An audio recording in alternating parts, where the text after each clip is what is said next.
everybody. Welcome back to The Late Show. Ladies and gentlemen, my first guest tonight was just re-elected as the Democratic leader of the House of Representatives. Please welcome back to The Late Show, Leader Hakeem Jeffries.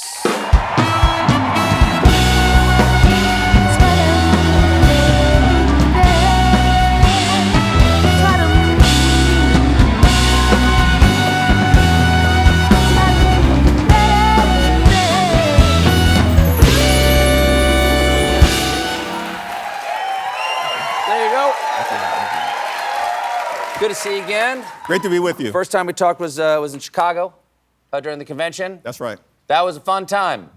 It was a great convention. Great convention. A lot of joy. A lot of joy. How's the joy doing? It's a challenging moment right now. Yes. Yes. But I think, you know, in the struggle, in the journey, you still have to maintain that joy. And all of us who are privileged to represent people in the United States House of Representatives to serve in government should have some joy in the ability to work as hard as you can to help others and make life better for the American people. Okay, I agree. I agree. Well done. All right, let's just talk. Okay? Just you guys live in New York, hanging out, shooting the breeze, okay? Totally open, no holds barred.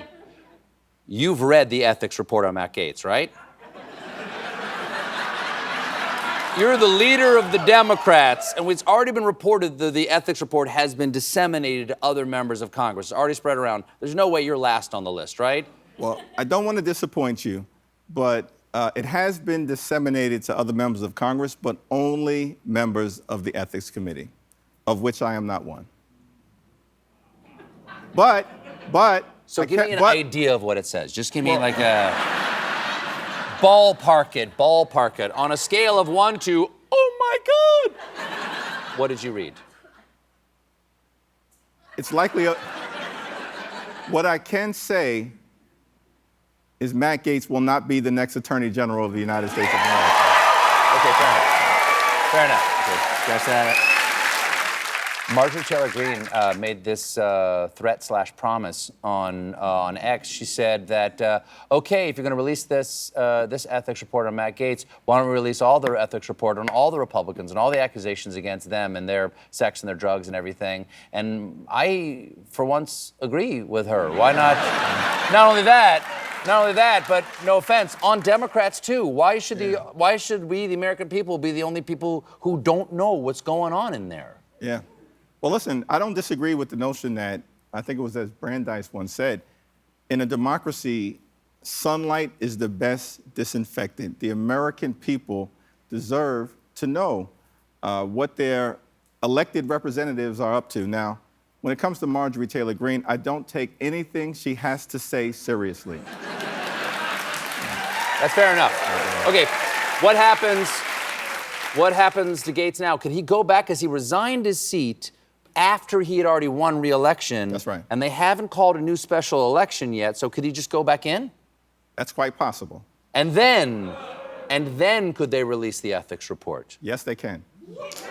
Meaning he'd have to leave again. So it'd be popping in and out like some sort of existential Jack in the Box. All right. This is the 7th tightest victory by any presidential candidate of all time. So if the Democrats don't have to necessarily redefine themselves, can you define what the Democratic message is? Like, if you had to say, why am I a Democrat, what would you say? Well, as Democrats, particularly in the House, we're going to wake up each and every day and fight as hard as we can to make life better for the American people, right? That's our job. That's what we're there to do. And we've got to recognize, and I think we do, that in America, when you work hard and play by the rules, the contract has always been that you should be able to provide a comfortable living for yourself, for your family, purchase a home, educate your children, have access to high-quality health care, go on vacation every now and then, one day retire with grace and dignity. And for far too many Americans, that basic American dream has been out of reach. And as Democrats, we're going to fight hard to restore the promise for everyone, in urban America, suburban America, rural America, small town America, the heartland of America, Appalachia, for everyone. That's the great promise of the American dream. We've got to bring it back to life. Well, I completely agree with that. I completely agree with that. Just to drill down just a little bit deeper on that, because almost everything in what you just said, while a very good thing to say, a Republican sitting in that seat might say the same thing, other than access to health care for everybody. That might be the one thing where they would know, because they don't believe in universal health care. They would like to get rid of Obamacare. That is the one big division, that is one of the big divisions that you named.